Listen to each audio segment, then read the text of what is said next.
The Japanese Home Harmony. 12 items to avoid for ultimate peace. What if I told you that your home might be secretly draining your energy every single day, and you don't even realize it? Right now, as you're watching this, there are probably objects around you that are literally stealing your peace, clouding your mind, and preventing your space from becoming the sanctuary you desperately crave. The Japanese have mastered something most of us struggle with our entire lives, creating homes that feel like pure tranquility the moment you step inside.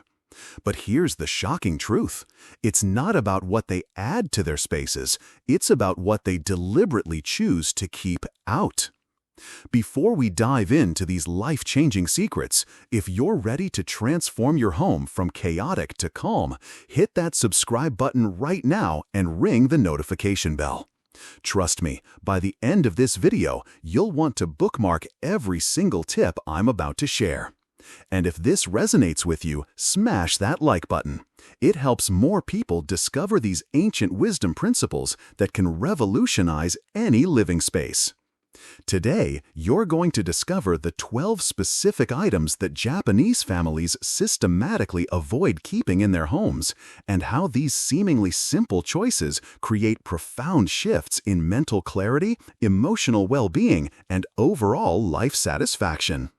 Some of these objects are so common in Western homes that you'll be amazed at how much invisible stress they've been adding to your daily existence. The hidden psychology of space. Have you ever walked into certain homes and immediately felt your shoulders relax as if the very air carried a sense of calm? Then you return to your own space and wonder why it never quite feels the same way? You're not imagining things.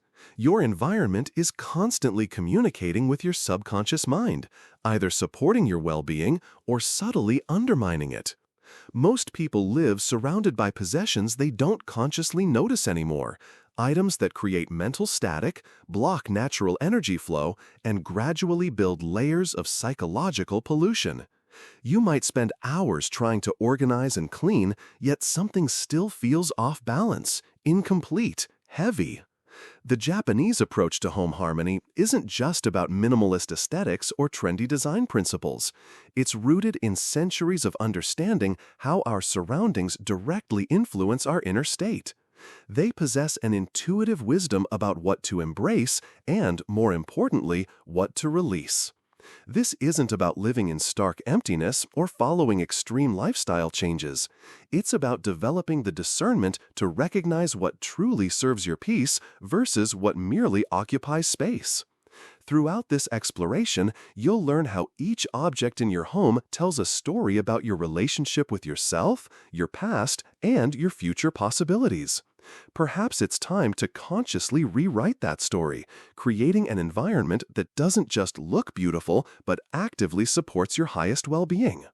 Are you prepared to discover the 12 categories of items that might be blocking the harmony you've been seeking?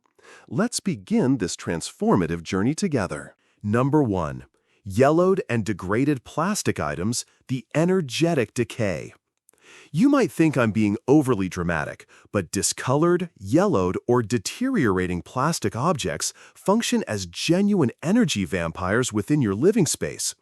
Japanese households meticulously avoid maintaining such items, and this practice extends far beyond surface-level aesthetics. There's a profound psychological principle at work here. Visual decay sends constant subliminal messages to your brain about deterioration, neglect, and energetic stagnation. Consider those aging plastic containers in your kitchen, the ones with lids that no longer seal properly, the storage boxes that have lost their original transparency, the appliance components that have shifted from bright white to that unmistakable yellow tinge of time. Every time your eyes encounter these degraded items, your subconscious registers a message of worn out, expired, no longer functioning optimally. The more frequently you're exposed to these visual cues, the more normalized this energy of decline becomes in your daily experience. It's insidious because you gradually stop noticing the individual items, but your nervous system continues processing their collective impact. In traditional Japanese culture, there exists a beautiful practice called mono no aware, an awareness of the impermanence of all things. However, this doesn't mean clinging to objects past their prime. Instead, there's a respectful acknowledgement when something has completed its useful cycle, followed by grateful release. Some families even perform small ceremonies of gratitude before discarding items that have served them well. Practical implementation. Conduct a systematic survey of your kitchen cabinets, storage areas, and utility spaces. Examine plastic containers, organizational bins, appliance accessories, and cleaning tools. Anything displaying yellowing, permanent staining, warping, or loss of structural integrity should be candidates for replacement or removal. You don't need to revolutionize everything simultaneously. Start with the items that most prominently catch your attention or those you interact with daily. The psychological impact of this simple change often surprises people. Suddenly, your kitchen feels more hygienic, your storage areas appear more organized, and there's an overall sense of freshness and vitality that wasn't there before. When you eliminate visually degraded objects, your home begins to communicate messages of care, attention, and life force rather than neglect and entropy. This shift in environmental messaging directly influences your mental state, energy levels, and sense of pride in your living space. Number 2. Unworn clothing. The emotional archaeology of your closet. You open your wardrobe and declare, "I have absolutely nothing to wear," while simultaneously facing a densely packed collection of garments. Hangers strain under the weight of clothes you haven't touched in months or years, pieces that represent different versions of yourself, different life phases, different body sizes, different style preferences. For Japanese families, this type of accumulation represents more than mere disorganization. It's a form of emotional archaeology that keeps you tethered to past identities rather than fully embracing your present self. Every unworn garment carries energetic residue, memories, expectations, regrets, hopes that no longer align with your current reality. When you maintain clothing that no longer fits your body, lifestyle, or authentic self-expression, you're essentially preserving museum exhibits of who you used to be. This creates subtle but persistent internal conflict between your evolving identity and the static reminders hanging in your closet. Marie Kondo popularized many Japanese organizational principles worldwide, but the concept of clothing as energy containers has deep cultural roots. The question, "Does this spark joy?" isn't just about immediate emotional response. It's about whether each item supports your current life trajectory or anchors you to outdated versions of yourself. Advanced implementation strategy. Rather than approaching this as a massive decluttering project, treat it as a mindful dialogue with your personal evolution. Schedule quiet time to stand before your wardrobe without the pressure of getting dressed for any particular occasion. Handle each piece individually, paying attention to your physical and emotional responses. Notice which items make you feel energized, confident, and authentically yourself. Observe which pieces trigger feelings of guilt, "I should wear this more," nostalgia, "This used to be my favorite," or disconnection, "This doesn't feel like me anymore." The goal isn't to maintain items based on their purchase price or sentimental history, but rather their current relevance to your life. Create categories: immediate donation, consignment sale, seasonal storage, and definite keep. For items in the maybe category, implement a one-year rule. If you don't naturally reach for something within 12 months, it's ready for release. The transformation extends beyond closet organization.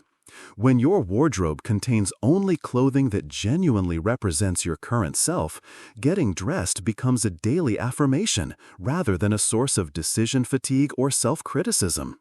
You'll notice increased confidence, faster morning routines, and a stronger sense of personal authenticity. Number 3. Accumulated paperwork. The anchors of unfinished business. Old correspondence, paid bills from years past, outdated bank statements, instruction manuals for appliances you no longer own, expired warranties, forgotten receipts. Does this sound familiar?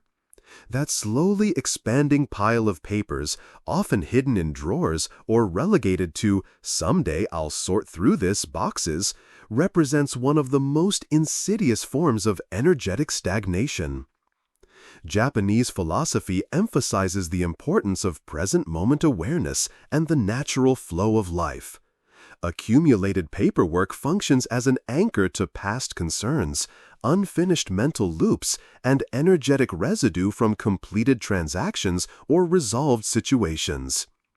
Each piece of outdated documentation carries a whisper of "this still needs attention," even when logically you know it doesn't. This isn't merely about physical clutter, it's about the psychological weight of unprocessed information. Your subconscious mind registers these paper piles as incomplete tasks, creating a background hum of mental tension that you might not consciously notice but definitely feel as generalized anxiety or restlessness. In traditional Japanese homes, there's a practice of regularly clearing what no longer serves, making space for new information, opportunities, and experiences to enter. They understand that holding on to every piece of paper just in case actually blocks the natural circulation of energy and attention. Systematic paper liberation process. Designate a specific time period, perhaps a weekend afternoon, for this process. Create 3 distinct categories: essential documents that require long-term retention, tax records, property deeds, insurance policies; items with immediate practical relevance, current bills, active correspondence, warranties for existing appliances; and everything else. For the everything else category, be ruthlessly honest about actual necessity versus imagined security. That credit card statement from 3 years ago? The manual for a coffee maker you replaced 2 years ago?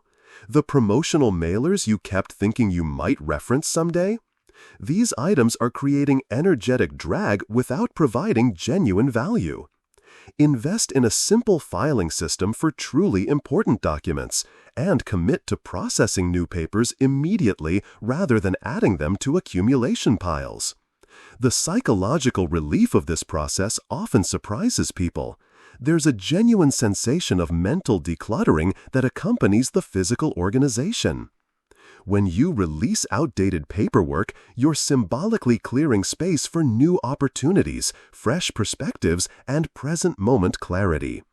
The ripple effects extend beyond organization into improved focus, reduced background anxiety, and increased sense of being in control of your life circumstances. Number 4. Broken and malfunctioning items, the energy of incompleteness. We become remarkably adaptable to dysfunction. That drawer handle that requires extra force to open, the lamp with the flickering bulb you keep meaning to replace, the chair with the wobbly leg, the mirror with the crack down one side. These broken or semi-functional items create a constant energy of almost working throughout your living space. Each malfunctioning object represents an incomplete cycle, a small defeat that you've unconsciously accepted as permanent. In Japanese philosophy, this acceptance of brokenness contradicts the principle of harmony and completeness that should characterize your personal sanctuary. Consider the cumulative psychological impact. Every time you encounter that loose door handle, your nervous system registers a micro-frustration. When you navigate around that wobbly chair, you're accommodating dysfunction rather than addressing it. These tiny adaptations accumulate into a generalized acceptance of good enough rather than fully functional. The famous Japanese art of kintsugi demonstrates their approach to brokenness. They repair ceramics with gold, making the repair more beautiful than the original.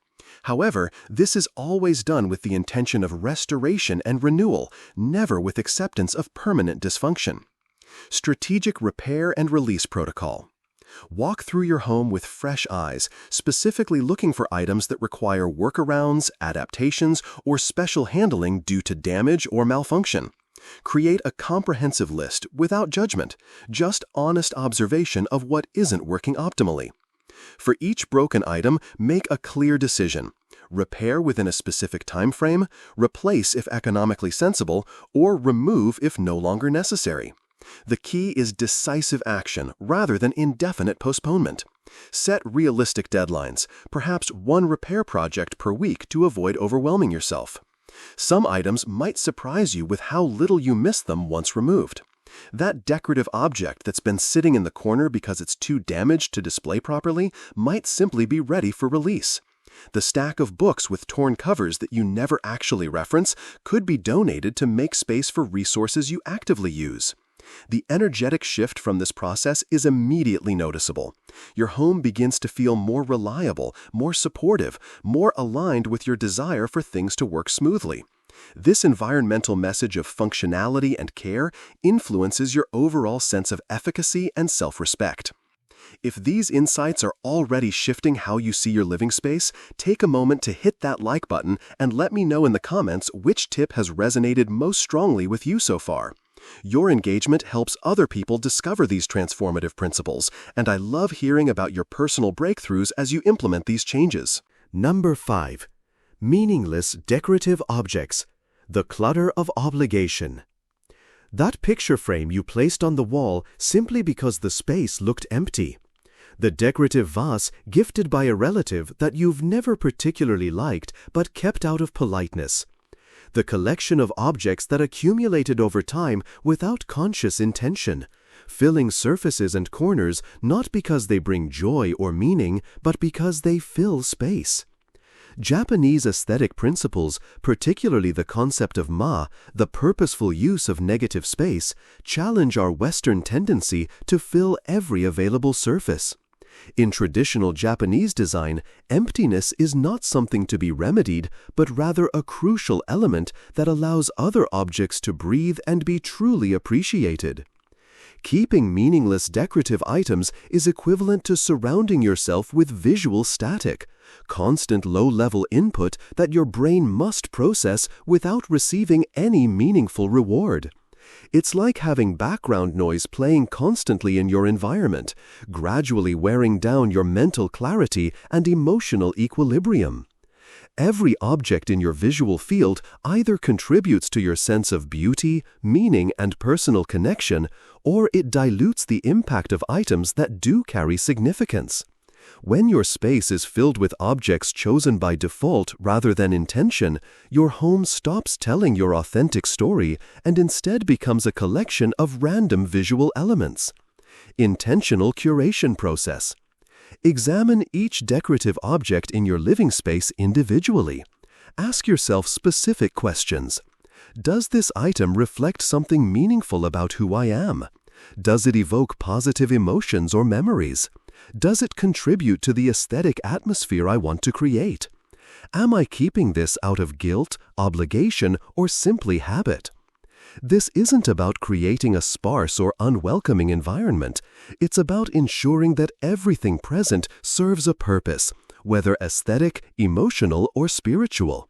Some objects might be beautiful but feel disconnected from your personal style.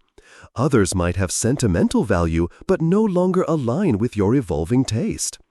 Consider the energy you want each room to convey. Your living room might benefit from objects that encourage relaxation and connection.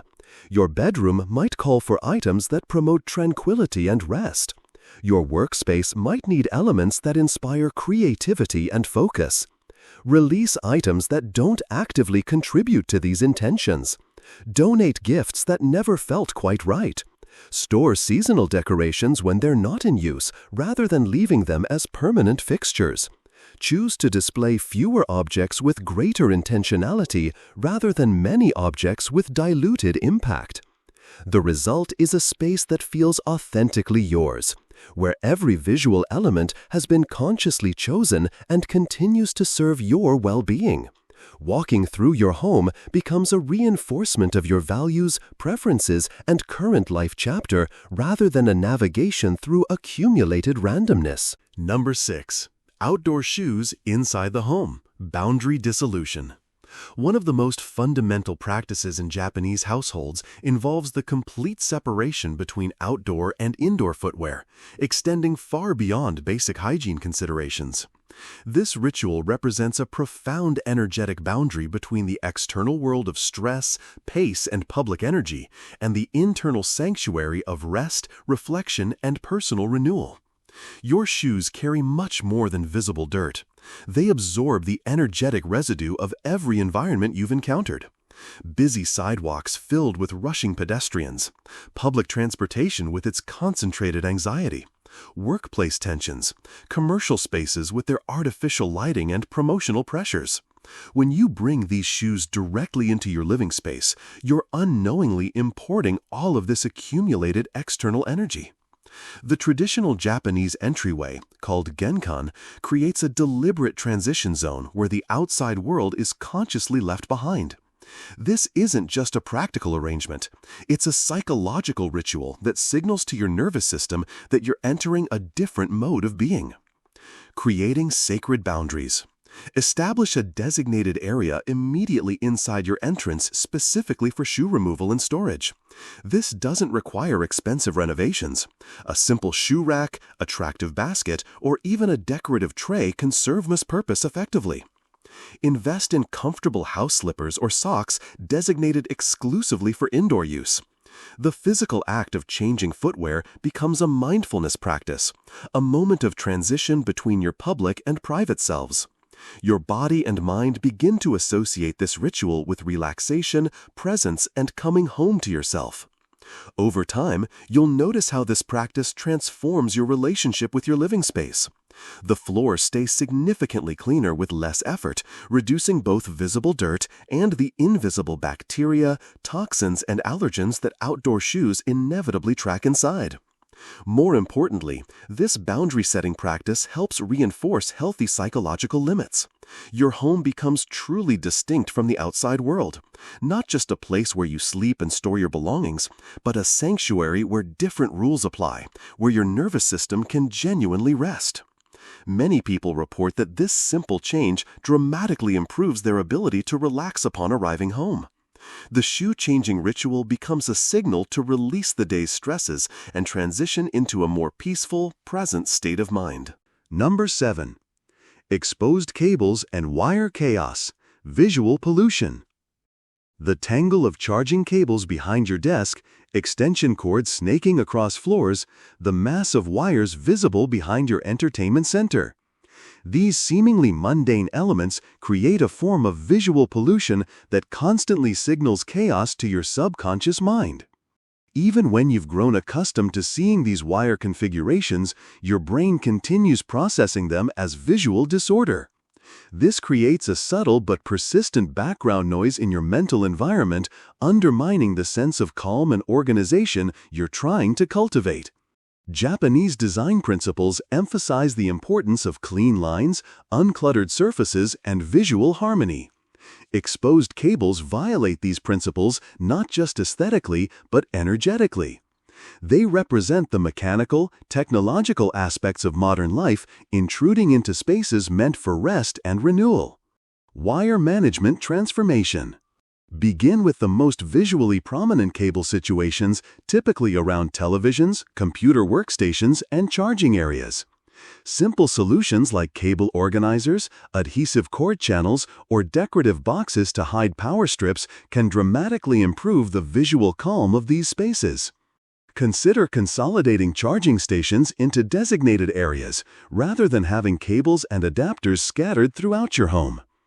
A single, well-organized charging station creates less visual chaos than multiple cords plugged into outlets throughout various rooms. For areas where complete concealment isn't practical, choose cable management solutions that align with your aesthetic preferences. Even basic cable ties or cord covers in colors that match your walls can significantly reduce visual distraction. The transformation from this seemingly minor change often surprises people. Rooms feel more spacious, more organized, and more conducive to relaxation when the technological infrastructure becomes invisible. Your living space begins to feel less like a utility area and more like a true sanctuary. In English, Number 8. Dead and artificial plants, false promises of nature. Living plants bring genuine vitality to indoor spaces. They purify air, add natural humidity, provide visual beauty, and most importantly, carry the energy of growth, renewal, and life force. However, when plants die and remain in your space, or when artificial plants attempt to substitute for living ones, they create the opposite effect. A dead or dying plant represents stagnant energy, the end of a natural cycle that hasn't been properly acknowledged or completed. Keeping such plants in your environment is like maintaining symbols of decline and abandonment rather than vitality and growth. Artificial plants present a different but equally problematic energy. They simulate a connection with nature without providing any of its actual benefits. They don't grow, don't change with seasons, don't respond to care, and don't participate in the living ecosystem of your home. They're static representations that can feel hollow or inauthentic over time. Living Plant Vitality Protocol. Conduct an honest assessment of your current plant situation. Remove any plants that are clearly dead, dying, or unhealthy beyond reasonable recovery. This isn't failure, it's natural completion of a life cycle that deserves respectful acknowledgement. For struggling plants, commit to either providing the care they need to recover or releasing them with gratitude for the time they spent in your home. Half-dead plants in varying states of neglect create energy of guilt and incompletion rather than natural beauty. If you choose to keep artificial plants, be selective and intentional. High-quality artificial plants in areas where living plants wouldn't thrive, such as windowless bathrooms, can be acceptable. But they shouldn't replace living plants in areas with adequate light and conditions.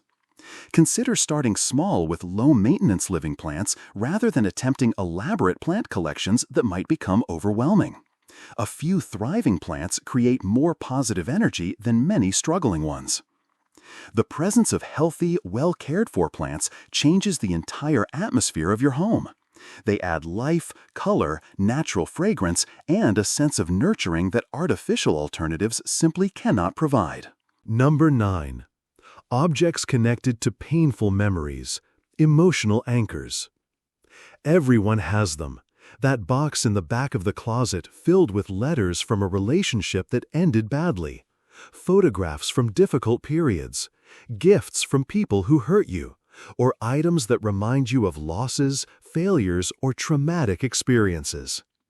Sometimes these objects remain because you don't know what to do with them. Other times, they're kept from a sense of obligation to preserve history, even painful history.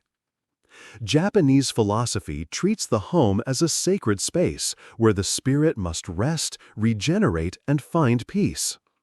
Everything within this sanctuary should contribute to your well-being and emotional equilibrium.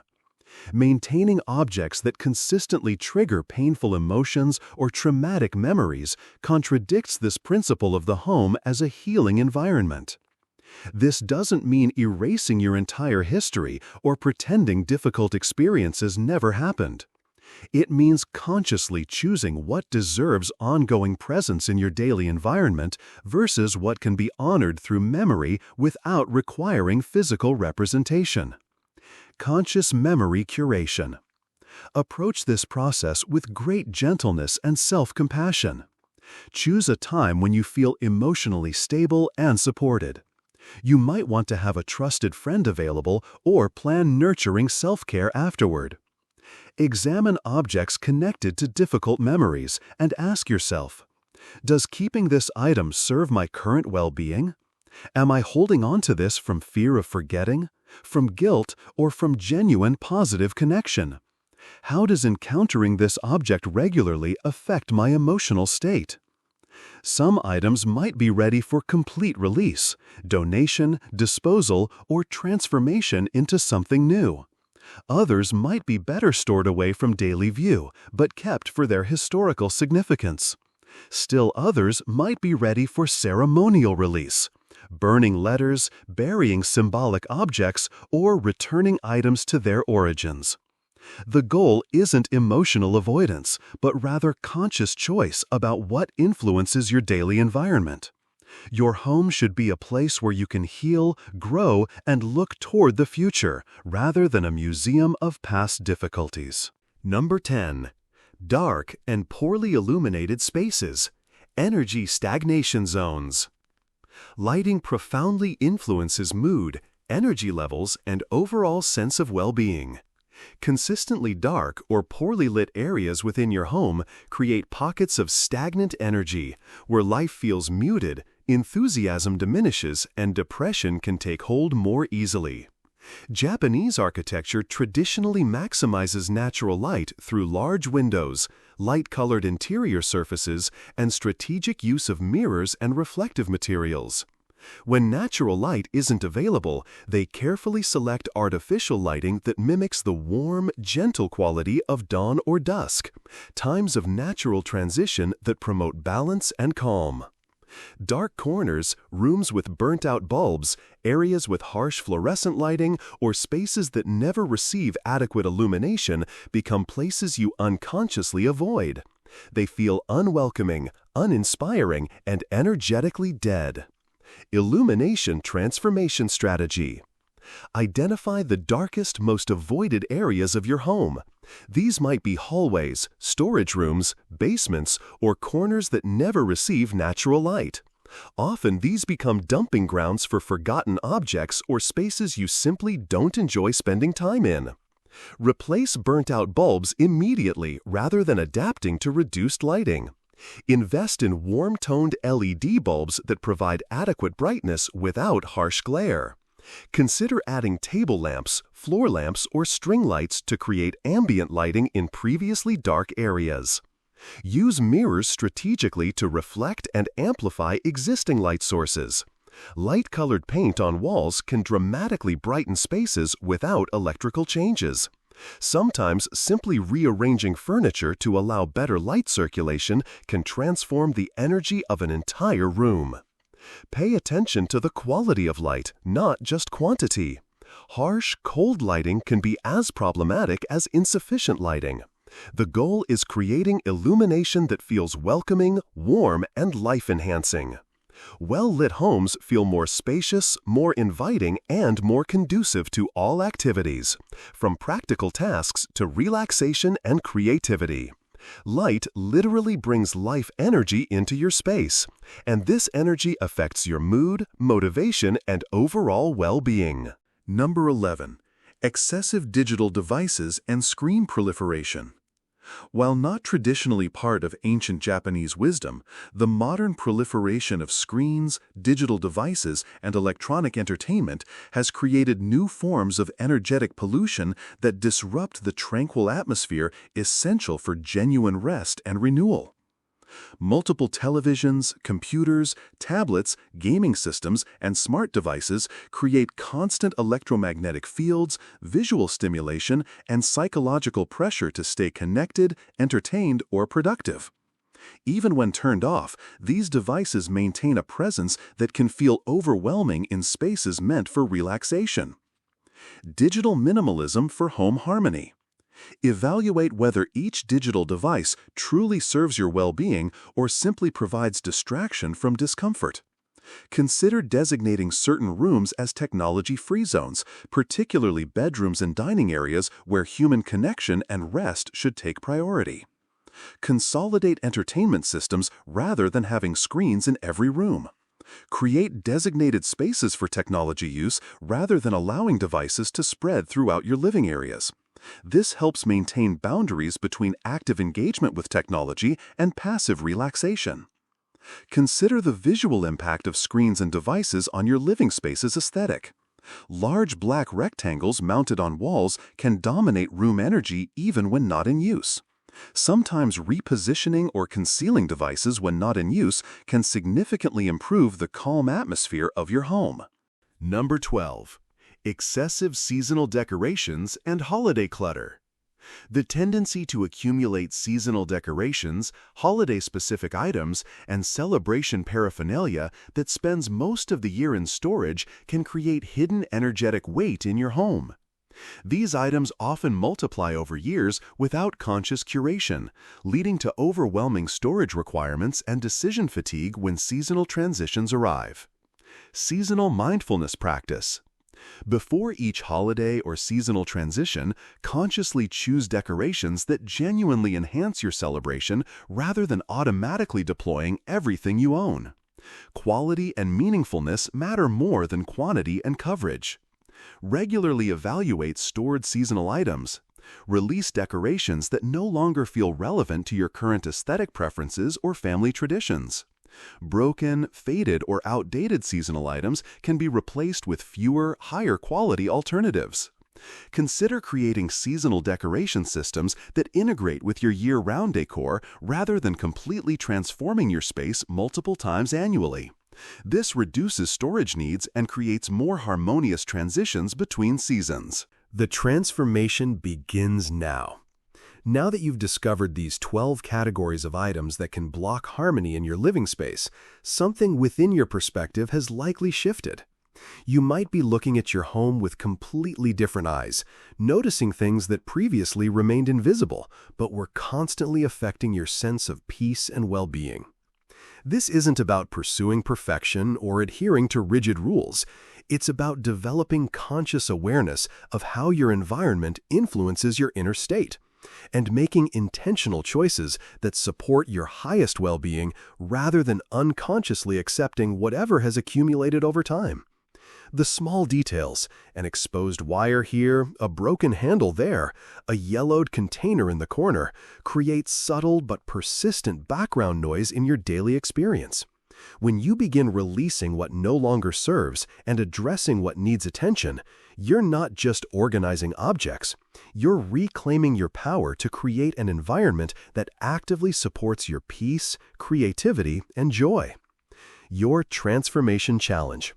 Choose just one category from today's exploration, perhaps the one that most strongly resonated with your current situation.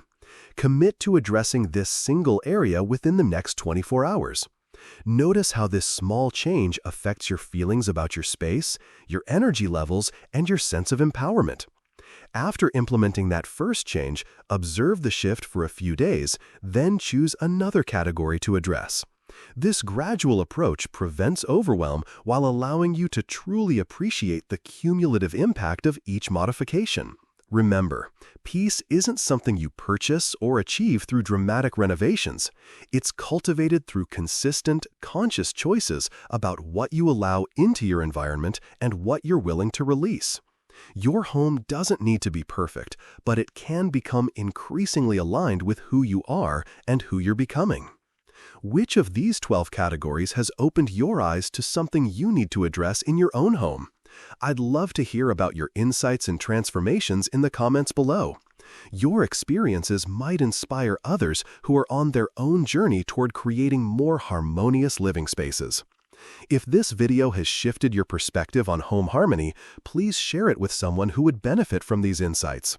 Sometimes the most powerful gift we can offer others is a new way of seeing their environment and its potential for supporting their well-being.